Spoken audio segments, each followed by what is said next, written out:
Hi, welcome to another episode from AR Pro Academy. This is Ganesh Kumar. Today we are going to discuss branding. What is a brand? How did the brand originate? What is the story behind different brands? We'll look into all these aspects. We normally identify a brand through a logo.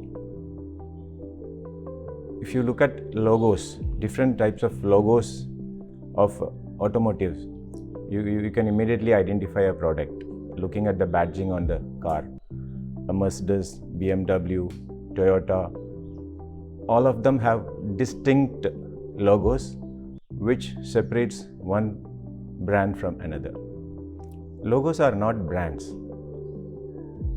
Brands have got the ability to tell stories, and some of the brands are your lifetime friends. I remember an incident when I did an exchange mela in one of the district headquarters. I came across a person, an elderly person who told me he was standing next to his ambassador car. What he told me was really surprising. He said, "This is my 20th ambassador car. Every 18 months, 1.5 years, I change my car." And he reiterated, "As long as I am alive, I will use only an ambassador. I don't know about my children, but as long as I am alive, I will use only an ambassador." This is a very strong statement in favor of a particular brand which he loved, and he lived with that brand for a long time.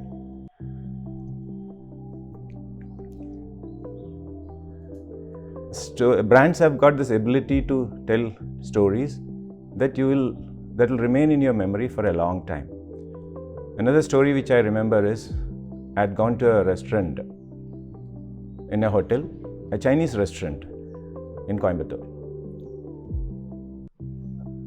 What was the ambience? Everything was just like a Chinese city. The waiters were also dressed like Chinese with long hair. And then I took the menu, and then after going through, I decided to take help from one of the waiters. He was only too eager to help me, and he pointed at a particular menu which was written "Stolen Chicken." Strange name, isn't it? So I asked him, "What is this menu about?" So he said, "It's a very good dish." So I ordered the dish, and then after taking the order, he said, "Before I serve, sir, please go through. There is a story behind that stolen chicken. Please read through the story." And it was really an interesting story. This happened sometime in 2000, early 2000. And so even after almost 1.5 decades, I still remember the story distinctly. The story goes like this. In a village in China, a beggar who was very hungry.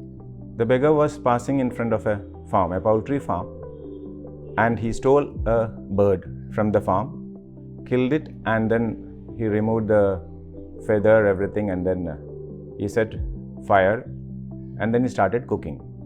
The farmer who heard the bird crying came running to check what's happening. So the beggar, what he did, he quickly covered the fire, that is above the fire where the cooking was happening, with some clay. And the farmer came around and then looked around all the place, and then he went back because he could not find anything. All this time, the cooking was happening underneath the covered clay, the way the beggar had covered the cooking. And after the farmer left, he opened up the cover and he found a delicious dish. So that was the stolen chicken, and we have adapted this menu in our restaurant. And as per the advice, as advised by the waiter, I was thankful to him for ordering it because the dish was really good. So before leaving, I also told him, please take one more order as a parcel and then bill it separately. That is for my wife. So I carried it home that particular day. Logos are a means for identifying the brand. So how do you identify a brand? Another incident which happened when I was working with the Toyota dealership. Etios Liva was launched with some minor model changes. They call it MMC, minor model change. And the product was being launched by them in a 5-star hotel with all the dealers and then invitees, and an African person playing a drum. With all these things, there were hardly very few people to attend the event. So I suggested another activity with the Toyota officials. Then they asked me to prepare the PDCA, which I did. Plan, Do, Check, Act. That was a proposal that was a format of proposal in which we give our activities. The Toyota official, he read through the proposal and he said, Ganesh-san, this is ridiculous. Anyone can identify a Toyota car even without a badging. So what was my proposal? What I proposed was cover up all the badging, that is the logo, on the car without any kind of identity to show that it is the dealership identity or the brand identity. Display the car and then in a prominent place, and then announce. In all announcements, we don't talk about the brand at all. And a person seeing the car, he will not be able to identify. This was my proposal. So they were very skeptical. He said, how is it possible? So I told them, you are saying so because we, day in and day out, we see a car in either on the road or in a showroom. But it is not so. Without the badge, it is very difficult to identify the car. Reluctantly, they allowed me to go ahead with the campaign. So on the campaign day, we displayed 2 cars where everywhere on the wheel, on the steering wheel, throughout, all around the badging of the Toyota logo was masked. And then 58 people came to see the car. Only one person asked this, is it a Toyota Liva? The rest, another person came and asked, is it a Fabia?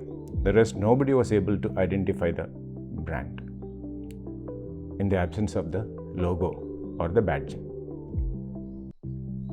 And then for all these outdoor activities, we used to carry a swiping machine where we normally get token bookings, which we don't say no. So this was the first time we got even 5 token bookings also on that day. So when we submitted all these details, the Toyota officials asked me, how did you land on this particular idea? Then I explained. I was on holiday in Central America in a city called El Salvador. There on the streets, I was looking at the cars because of my passion for cars.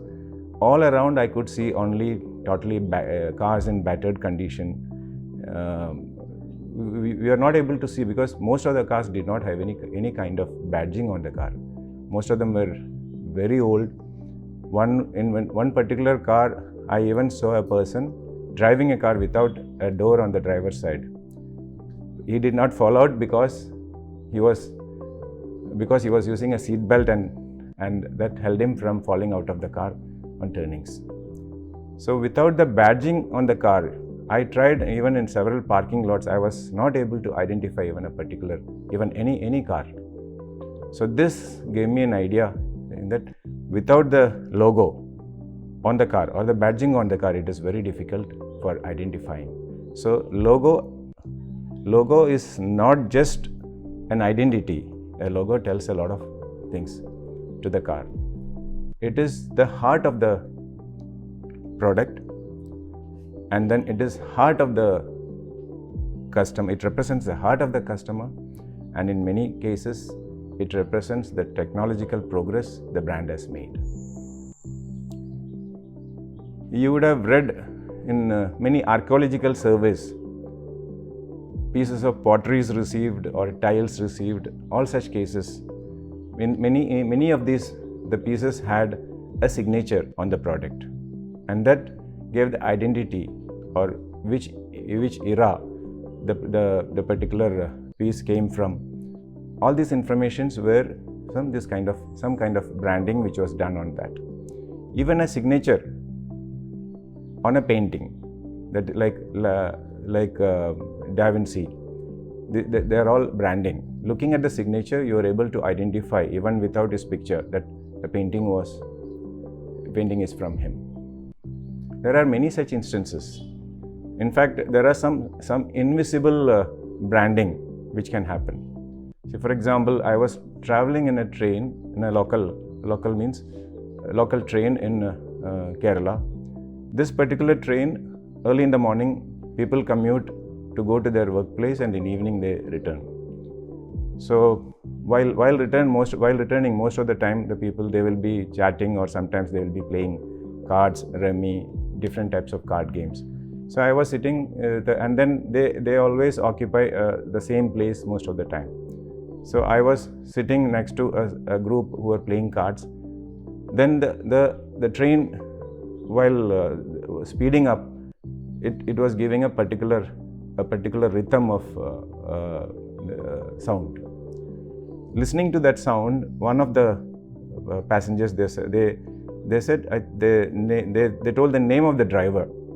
They were talking among themselves, saying that I think it is this particular driver today. So I asked them, how can you identify a driver without even seeing him? Said, we have been traveling in this train in the morning and in the evening, and we know most of the drivers and their style of driving.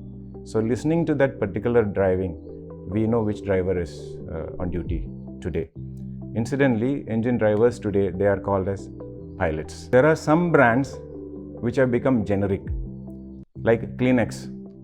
See, all tissue papers or wet wipes, they are all popularly known as Kleenex, because Kleenex was probably the first brand in that particular category. We have Vaseline, we have Cadbury's. When Amul introduced milk chocolate, I have heard children asking for Amul Cadbury's. That particular brand had become generic in that particular category. And we also had another brand called Alpenliebe, a French, a very difficult to pronounce name. Normally children, when they go to a candy shop, they point their finger, saying that I want this particular finger, or I want particular this. So when this company, they were asked, over the years, what did you achieve in India? So their spokesperson told with a smile, we made the Indians pronounce Alpenliebe. And that's a great achievement in this particular category. More than 30% of most of the famous brands were already launched before the 1900s. And the most famous among them was an automobile brand, the Mercedes. Now, going further, there is another branch of branding called sensory branding. That is, at present, probably in all branding activities or advertisements, we use just two of our senses, what we see and what we hear. Whereas there are other several senses like smell, touch. So all these used will increase the popularity of the brand. How it is done, we'll discuss in the next episode. Thank you.